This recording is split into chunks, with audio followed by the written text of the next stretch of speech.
Bonjour à tous. Donc je m'appelle Guy Bamoumani, je suis coprésident de ce qu'on appelle maintenant une entreprise de services du numérique de 3000 personnes qui s'appelle Groupe Open et président du Syntec numérique. Alors je vois que mon intervention va avoir beaucoup moins de succès que la précédente, ce qui est tout à fait normal, mais je tiens quand même à souligner que lorsque vous entrerez dans toutes les magnifiques entreprises qu'on vient de voir, eh bien vous relèverez d'une convention collective. Cette convention collective, c'est la convention collective Syntec que nous portons et sur laquelle nous travaillons. Donc vous serez très concernés par ce que je vais dire. Alors en quelques mots, je voudrais d'abord rappeler que notre engagement porte sur le nouveau monde sur lequel nous vivons, dans lequel nous vivons. C'est quelque chose qui n'est pas encore tout à fait appréhendé par notre pays, par nos pouvoirs publics, mais aujourd'hui, il y a une transformation numérique de toute l'économie qui est absolument fondamentale et qui viendra peut-être comme une solution aux grands enjeux de notre pays. Il n'existe plus d'entreprise de quelque secteur qui soit qui n'ait pas à se préoccuper de sa transformation numérique. Ça ne sera valable d'ailleurs, et ça ne portera ses fruits, que si l'État se modernise lui-même. On ne peut pas penser qu'on retrouve une compétitivité pour nos entreprises dans l'environnement dans lequel elles vivent, si en même temps l'État ne porte pas une modernisation massive. Alors on a un petit exemple qui est un vrai succès, hein, vous savez, c'est la déclaration d'impôt sur Internet. Mais aujourd'hui, on ne peut pas se permettre de penser qu'il y ait un quelconque échange avec les pouvoirs publics, que ce soit d'ailleurs en tant que citoyen comme en tant qu'entreprise, si elle n'est pas dématérialisée.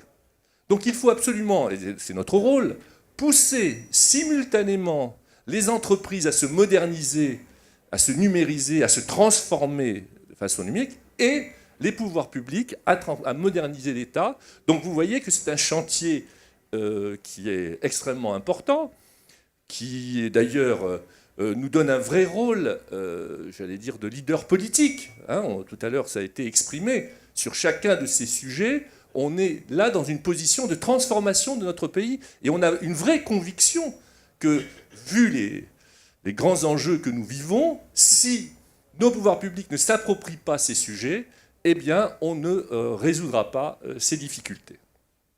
Alors, il y a quand même aussi un avantage à porter ces sujets, c'est que immédiatement, il y a des conséquences positives sur l'industrie du numérique elle-même. Cette filière qui est extrêmement florissante en France, il faut le savoir, c'est quand même une de nos caractéristiques. D'abord parce que nous avons un système d'éducation, de formation très envié dans le monde, et je crois que dans la salle, nous avons vraiment l'exemple même de ce que je veux dire par là. C'est une illustration. Et c'est un secteur qui a bénéficié d'un écosystème favorable. Et c'est pour ça que Syntec Numérique est très engagé dans la défense de cet écosystème, avec, par exemple, 2 dispositifs qui sont le statut de jeune entreprise innovante et le statut de crédit impôt recherche, qui ont favorisé l'éclosion de l'industrie du numérique en France. Et comme on l'a un peu abordé ce matin, mais j'y reviendrai tout à l'heure en conclusion, vous êtes aussi peut-être amené à créer votre propre start-up, sachez que vous avez un écosystème qui vous sera très favorable.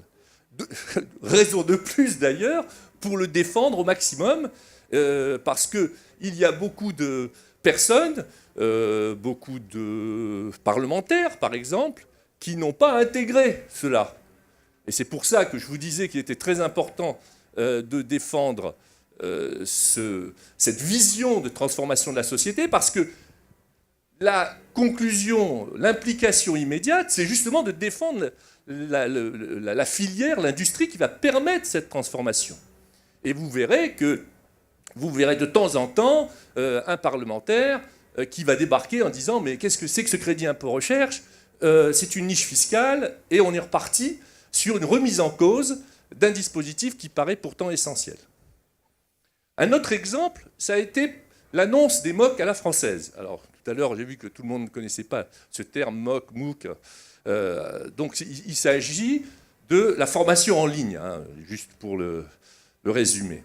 Eh bien, quand Mme Fioraso a annoncé les MOOC à la française, elle a annoncé en même temps qu'elle allait faire on va dire, une plateforme franco-française dans un coin du ministère, avec l'INRIA quand même, hein, qui est un organisme de grande qualité. Mais nous, à ce moment-là, nous nous sommes manifestés pour dire, attendez, vous avez l'occasion de favoriser l'éclosion de start-up pour répondre à cette demande des MOOC. Et donc là encore, vous voyez, on est obligé de faire du lobbying, de nous imposer pour défendre cette industrie qui est extrêmement dynamique, mais sur laquelle on peut vraiment faire beaucoup plus. Et donc, elle a bien voulu corriger le tir et préciser les choses pour dire qu'en effet, elle permettrait justement des start-up françaises, à des start-up françaises de répondre à des appels d'offres pour justement créer les nouveaux acteurs dans ce monde. Donc il s'agit d'un mouvement extrêmement important sur lequel nous devons nous engager, et c'est pour ça qu'en introduction, je vous disais que le SADC numérique doit vous intéresser, parce qu'en fait, en défendant cette industrie, il défend, et particulièrement, le sujet d'ailleurs que je porte et je mets en premier, qui est celui de l'éducation et de la formation. Nous considérons qu'il faut faire un plan d'éducation et de formation massif au numérique dans notre pays, qui doit commencer quasiment d'ailleurs en maternelle. Et je ne sais pas si vous en avez entendu parler, vous avez des pays comme l'Estonie, la Finlande, par exemple, qui ont mis en chantier la formation au coding, au développement dès l'école primaire. À 7-8 ans, on commence à apprendre à coder dans ces pays. Donc, nous considérons qu'il est très important de faire, d'une part, une sensibilisation au numérique, avec tout ce que ça représente, hein, l'utilisation des réseaux sociaux, l'utilisation d'Internet, mais aussi au développement. Et c'est pour ça d'ailleurs qu'on a réussi à imposer, je dis imposer parce que ça n'a pas été très facile, hein, à imposer une option ISN au bac. J'espère que certains d'entre vous l'ont utilisée, cette option, et peut-être que c'est elle qui vous a donné envie d'aller dans des études orientées vers l'informatique. Donc ISN, c'est informatique et sciences du numérique. Donc on en était juste au bac scientifique. Alors maintenant, on a vraiment réussi à le déployer sur les autres bacs, mais nous on dit il n'y a aucune raison de ne pas faire cette option depuis l'école maternelle, évidemment, en l'adaptant à chacun des niveaux. Et c'est un sujet qui nous paraît fondamental, d'une part pour former de plus en plus des informaticiens, entre guillemets, peut-être même des numériciens, mais aussi parce que, comme je vous l'ai dit en introduction, tous les métiers étant concernés par le numérique dans leur transformation, eh bien, cette familiarisation, sensibilisation, eh bien, permettra de rendre compétitifs beaucoup de métiers. Il suffit, par exemple, d'imaginer un boulanger qui, aujourd'hui, quand il s'installe dans son quartier, eh bien, il peut très bien utiliser un réseau social de quartier dans lequel il annoncera qu'il fait du pain aux noix ou du pain aux herbes aujourd'hui en faisant une promotion. Donc, ça va jusqu'à l'ouvrier. Vous imaginez bien que l'ouvrier de demain n'a rien à voir avec celui d'il y a 20 ans. On aura des lignes de production d'automobiles où l'ouvrier très très qualifié eh bien, dirigera ces robots à l'aide d'un iPad. Donc il faut vraiment, dès le plus jeune âge, sensibiliser les élèves, les étudiants, quelle que soit leur orientation, à l'utilisation du numérique en perspective de cette transformation. D'autre part, et je suppose que certains d'entre vous en ont bénéficié, on voit que dans certaines formations informatiques, 100% des étudiants trouvent un job avant la fin de leurs études. Donc, nous, ce qu'on passe comme message, c'est pourquoi n'y a-t-il pas plus d'écoles comme ça, plus d'écoles d'ingénieurs? J'ai visité, avec Mme Fioraso, justement, l'université Pierre et Marie Curie. Il y avait on a visité un TD comme ça, avec 40 personnes, et le maître de conférence a dit tout simplement, dans cette salle, tout le monde trouvera un job avant la fin de ses études. C'est quand même exceptionnel. J'ai eu un petit regret, c'est qu'il n'y avait pas de jeunes femmes. Donc ça, c'est aussi un travail que nous faisons pour sensibiliser les jeunes filles à venir sur nos secteurs. Alors je vois que dans la salle, il y en a quand même quelques-unes, mais enfin, sachez que dans le secteur, il y a 28% de femmes, ce qu'on juge complètement anormal. Et donc on a créé une commission qui s'appelle Femmes du numérique et qui est là pour développer l'attractivité de ces métiers pour les femmes. Alors j'en arrive maintenant un peu à notre sujet très orienté data, mais qui vient très naturellement par rapport à tout ce que je viens de vous dire. Dans ce secteur du numérique, de plus en plus développé, quelle que soit l'entreprise, le secteur économique, que ce soit l'entreprise privée comme l'État, eh bien, vous avez une génération de données de plus en plus importante. On voit que des secteurs industriels... J'écoutais un dirigeant d'Airbus, la dernière fois, expliquer que lui, il est fabricant d'avions avant tout, hein, mais que vous savez, ils ne gagnent pas énormément de marge sur leurs avions. Mais qu'aujourd'hui, sa richesse, sa mine d'or, d'ailleurs je crois que ça a été utilisé, sa mine d'or, c'est les données de maintenance de son avion, de ses avions. Donc on voit que n'importe quelle entreprise, aujourd'hui, génère des millions, des milliards de données qui peuvent devenir une véritable richesse. Donc, c'est amusant d'ailleurs le terme de data mining, parce qu'on revient au même vocabulaire. En effet, les données aujourd'hui sont une véritable mine d'or. De la même façon, vous avez sur les données publiques des informations extrêmement importantes, je pense par exemple aux données de la santé, qui peuvent d'une part améliorer la santé en général, parce que quand on a des données, on peut en tirer des soins, et d'autre part, améliorer la compétitivité de notre système de santé.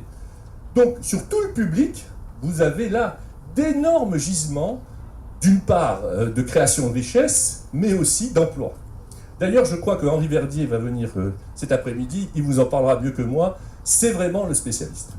Une fois qu'on a parlé de tout ce gisement, il y a deux sujets qui n'ont pas été abordés ce matin, mais peut-être que ça sera le cas cet après-midi, et sur lesquels il va falloir aussi se concentrer. Parce que dès que vous dites que vous avez des données, et ces fameuses mines d'or, vous avez des problèmes de ce que j'avais appelé la souveraineté.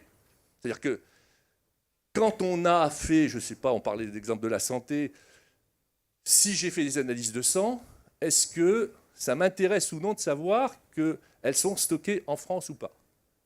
Voilà, ça, c'est une question. D'ailleurs, c'est amusant parce qu'on a inventé le terme de cloud souverain. Moi, j'appelle ça un oxymore parce que, bon, les données se baladant complètement, aller chercher la souveraineté des données territoriales, ça va poser quand même des gros soucis. Mais c'est aujourd'hui un sujet qui est quand même à l'ordre du jour. Je ne sais pas si vous en avez entendu parler, mais même Thierry Breton apporte une notion de Schengen des données. Enfin bref, il y a une réflexion autour de ces sujets. Deuxième sujet, celui de la sécurité. Évidemment, on ne veut pas que n'importe qui puisse s'approprier nos données, puisse les utiliser. Il y a des données qui sont confidentielles. Donc, il y a aussi un autre sujet très important. Pourquoi je vous parle de ces paramètres d'environnement ? C'est que en même temps, et je crois que ça a été tellement dit ce matin, je comptais vous donner quelques descriptions de métiers, mais ça a été parfaitement donné ce matin, qu'il y a tous ces métiers très pointus sur data scientist et autres. Vous avez beaucoup de métiers périphériques qui s'offrent à vous. Vous avez des métiers justement autour de la sécurité des données. Vous avez des métiers presque juridiques pour gérer ces problèmes de souveraineté. Et j'irai même plus loin, parce que là, peut-être qu'on a des jeunes de très haut niveau, mais souvent, on oublie qu'il y a beaucoup de métiers qui sont accessibles à des bacs, bac+2. Et d'ailleurs, demain, je fais une conférence à banlieue numérique pour dire qu'on n'a pas besoin d'avoir fait Polytechnique pour travailler dans le numérique. Et même dans la data, vous avez des data centers qu'il va falloir exploiter. Je veux finir par un mot qui est de vous dire, premièrement, bienvenue dans ce nouveau monde. Et je crois que c'est formidable dans l'environnement dans lequel nous vivons d'être dans un secteur où il y a de l'emploi. Il faut savoir que les logiciels et services, on fait 30 000 à 40 000 offres d'emploi par an, 10 000 créations nettes. Donc de là, vous n'aurez que l'embarras du choix. Et deuxièmement, bienvenue aussi dans la création d'entreprises, parce que tout ce que je viens de vous dire, ce sont des gisements pour vous, d'idées, pour créer des entreprises et par conséquent des emplois pour les autres aussi. Merci beaucoup.